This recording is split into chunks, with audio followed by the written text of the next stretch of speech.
Determination is the essence of success. There are very few things of real value that can be obtained with minimal cost or effort. Winston Churchill had it right. Hey, before we consider counting the cost in light of Churchill's wisdom, welcome to Mornings with Bishop Robert. Thanks for joining me. You know, this is the top spot on the internet for coffee with a cleric.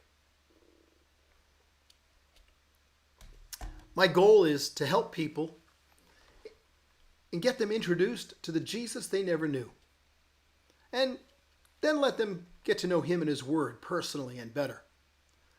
If our time together today just really speaks to your heart, I want to invite you to like, subscribe, and then also share this video with a friend. Well, in order to fulfill your potential in really any endeavor, you've got to be willing to do two critical things. First thing, count the cost. Second thing, give everything you have towards accomplishing the task set before you. Counting the cost. You know, while living in North Carolina many years ago, I ran a karate school several evenings a week. It was a great opportunity to impact the lives of some young men and women with the gospel of Christ and elements of character building. Well, because I believe that counting the cost is an important part of achieving success in, well, just about any endeavor, I used to require prospective students to come and observe 2 or 3 classes before they could enroll. They got a chance to observe firsthand what would be expected of them if they decided to join the school. I also had a sign posted conspicuously near the door as you came in.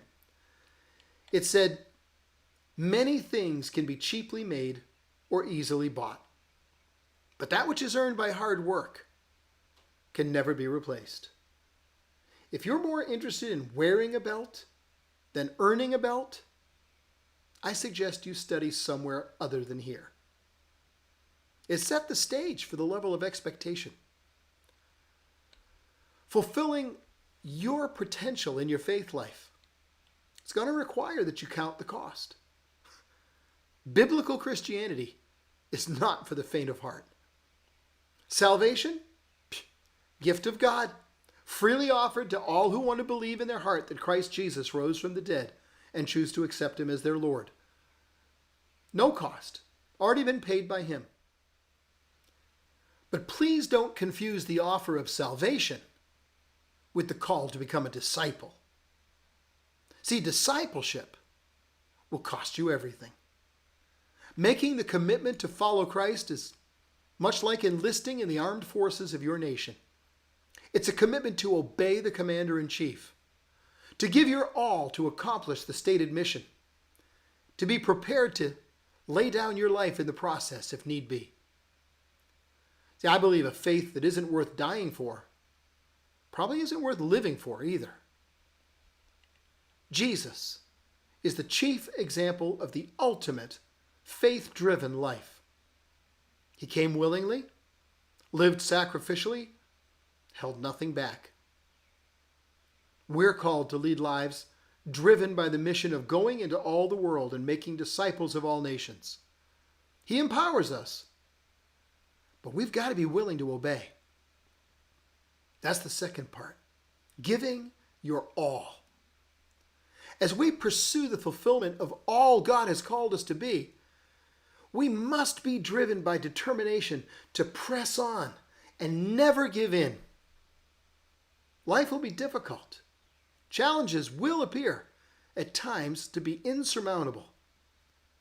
But the greater the difficulty we overcome, the greater the testimony our victory will be. You can't have a stunning testimony without an incredibly difficult test. No test, no testimony. At the Harrow School on October 29th, 1941, Prime Minister Winston Churchill addressed the student body. Just a year earlier, it had appeared that Great Britain's life was all but over. Here's the cogent part of what he had to say to those students, teachers, and families on that day. We all stood alone a year ago. And to many countries, it seemed that our account was closed. We were finished.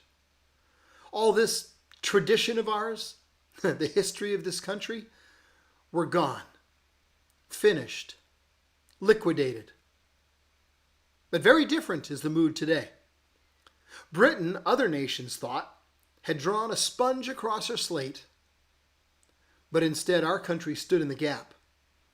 There was no flinching, no thought of giving in, and by what seemed almost a miracle to those outside these islands, though we ourselves never doubted it, we now find ourselves in a position where I can say that we can be sure that we have only to persevere to conquer. This is the lesson. Never give in. Never give in. Never, never, never, never. In nothing, great or small, large or petty, never give in except to convictions of honor and good sense. Never yield to force. Never yield to the apparently overwhelming might of the enemy. End of quote. Well, that is the lesson indeed. That's the lesson of Christ's life. That's the lesson of history. That's the lesson of today's verse. The only way to fulfill the destiny Christ has for you is found in today's verse. Press on toward the goal to win the prize for which Christ has called us heavenward. We must press on. We must never give in. We must be determined to take hold of that for which Christ Jesus took hold of us. As for me, I'm determined to press on, take hold of that for which Christ Jesus took hold of me.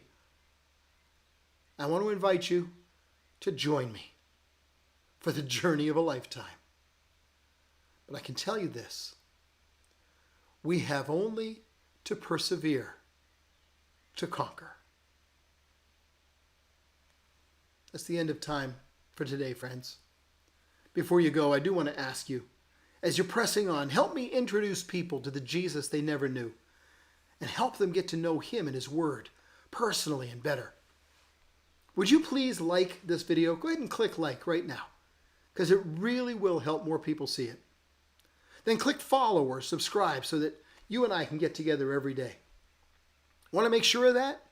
If you click the link in the description, you'll subscribe to our email list. I'll send you an email with the link for each day's Morning with Bishop Robert.